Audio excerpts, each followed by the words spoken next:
papunta ito sa positive mga kapiksi, especially dun sa mga nakaka-experience ng financial problems or financial constraints. Kung meron kayong problema sa pera mga kapiksi, sabi nga dito guys, the answers you need are coming. Yung mga solusyon sa mga problema nyo guys ay dadating sa inyo. So matatapos itong chapter ng mga problema nyo sa pera mga kapiksi, and magbabago din yung ikot ng swerte sa buhay nyo. For some of you talagang may mga good news, no?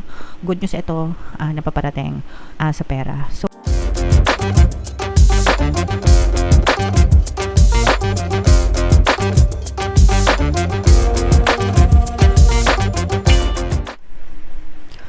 hello guys, hello Aries, welcome back to Pinoy Pixie Tarot. Ang pamagat ng episode natin for tonight is full moon kapalaran para ngayong February to March para sa Aries, Sun, Moon, Rising, Sign, and Venus. Yung ating full moon ngayong February guys ay sa February 12, tapos yung next na full moon naman natin ay sa March 14 mga kapiksi. So ang reading na to ay para sa period na yan, and ang pamagat ng ating full moon ay snow moon guys, okay? So, Aries, ito yung ating moon message para sa inyo. Unahin natin tong deck na to. The answers you need are coming. Okay, so paparating na mga kapiksi yung mga sagot na inaantay nyo from the universe. Your prayers will be answered. They are being heard mga kapiksi, and they are being answered by the divine universe guys. So just keep on praying consistently and persistently mga kapiksi. Lahat ng mga sagot sa mga tanong nyo, lahat ng mga sagot na inaantay nyo, dadating din yan sa inyo.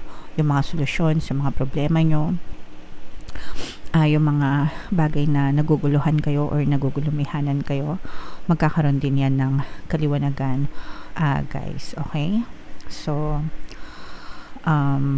attune to the moon guys, have an important conversation but stay calm. So kung meron kayong kailangan kausapin, kung kailangan yung makipag-usap to a certain person mga kapiksi sa isang regarding sa isang sitwasyon, okay, makipag-usap ng mahinahon, always stay calm and peaceful, kasi doon lang nagkakaroon ng solusyon yung mga bagay-bagay. Kapag magulo yung isip nyo, cluttered yung thoughts nyo, tapos mainit yung ulo nyo, lalo lang yung guys, parang gasolina na binubuhusan yung apoy, lalong nagliliyab, no? Lalong gumugulo yung sitwasyon, lalong lumalaki yung apoy. So dapat kalmado lang palagi mga kapiksi para magkaroon ng solusyon, no? Yung mga issues na kailangan nyong i-resolve sa buhay nyo. Additional meanings for this card guys, don't be superficial. Kumbaga wag kayong basta-basta maniwala sa mga kung ano-anong kasabihan guys. Kung ano yung pinaniniwalaan mong totoo sa buhay mo, you are right, okay? So make sure na maniwala ka dun sa mga magagandang bagay mga kapiksi na magbe-benefit ka. Someone is trying to flirt with you. Have you noticed? Okay, lingon-lingon guys sa paligid nyo, baka may mga nagpaparamdam sa inyo. So kung single kayo, okay lang yan. Kung kayo ay taken na, in a relationship na, tigil-tigilan nyo na mga kapiksi. You need to laugh off this situation and just move on. So may mga bagay na minsan kailangan ng kalimutan, and lalo na yung mga petty things guys, no? Pag sinabing petty things, yung mga mabababaw na bagay, yung mga walang kakwenta-kwenta, hindi na dapat pinagbubuhusan ng atensyon at panahon, okay?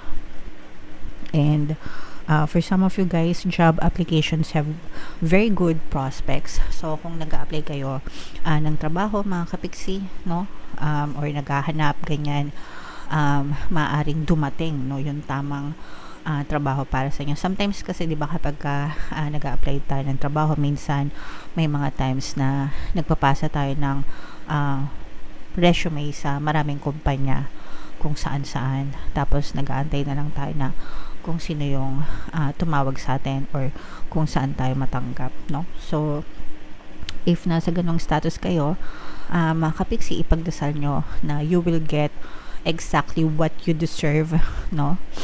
Na trabaho, and kung ano yung pinakamagandang offer, pinakamagandang benefits para sa inyo, mga kapiksi, para kahit na hindi kayo tawagan ng iba, no?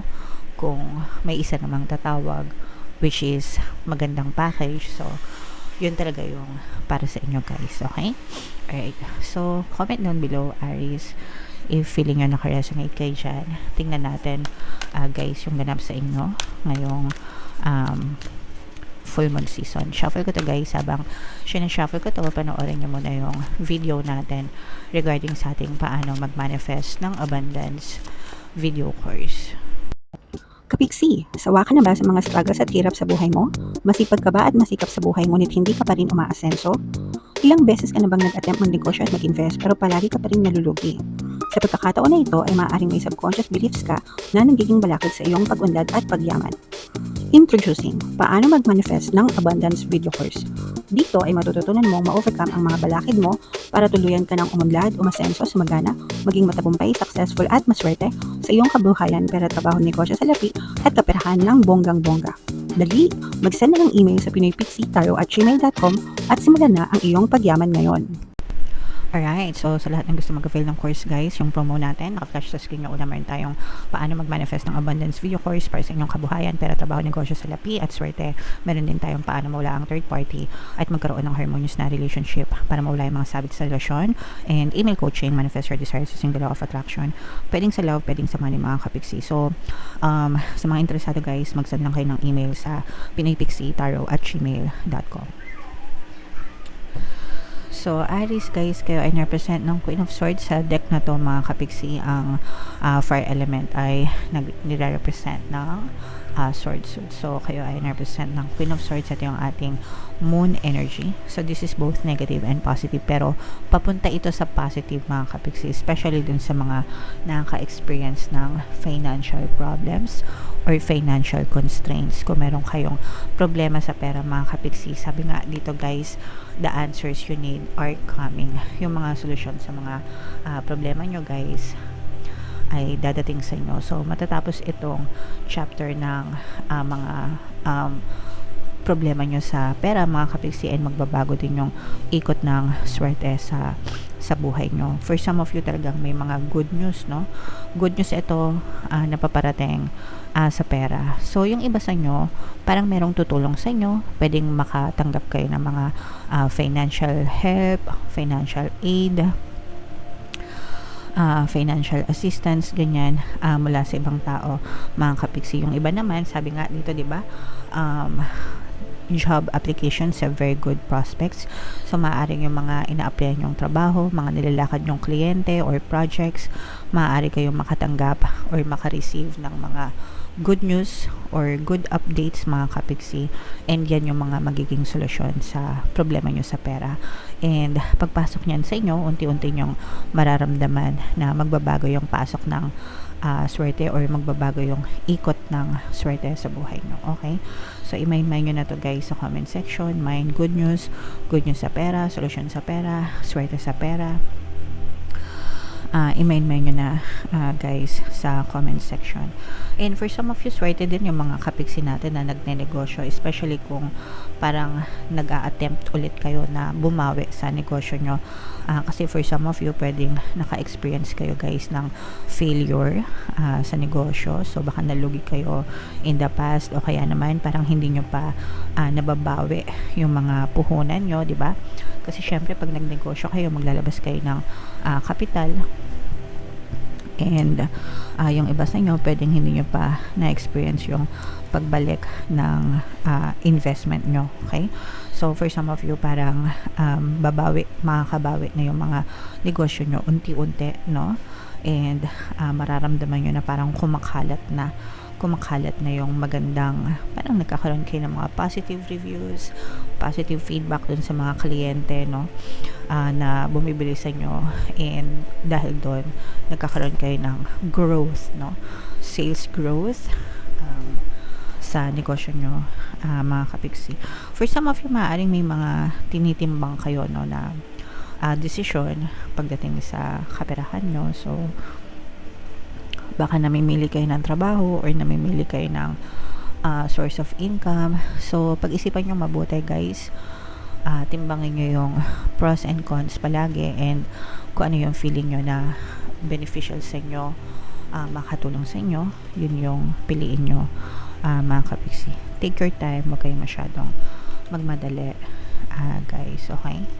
So, what else? Mga kapiksi, maaaring magkaroon ng travel, paglalayag, guys, no?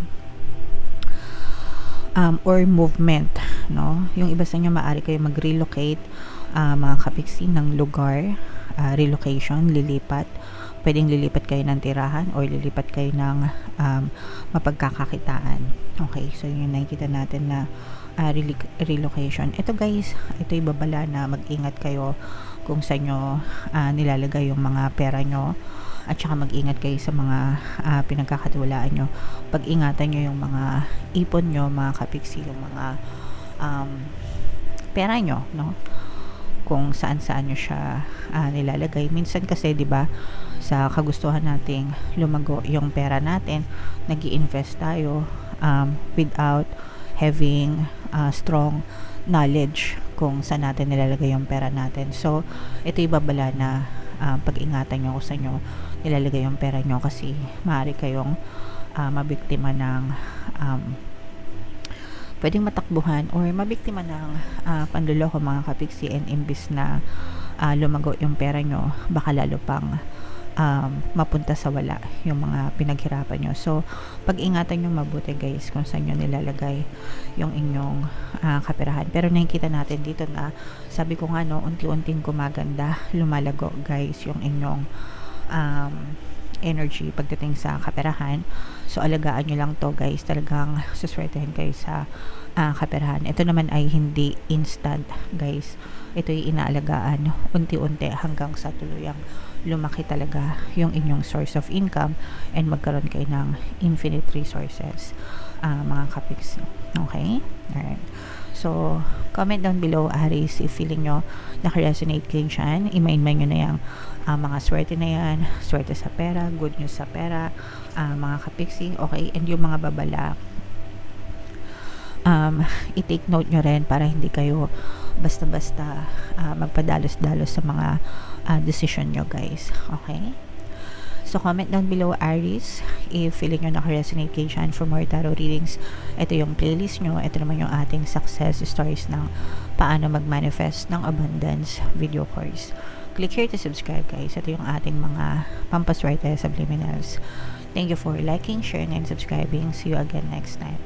I love you all, mga kapiksi. Have a nice day. Bye-bye.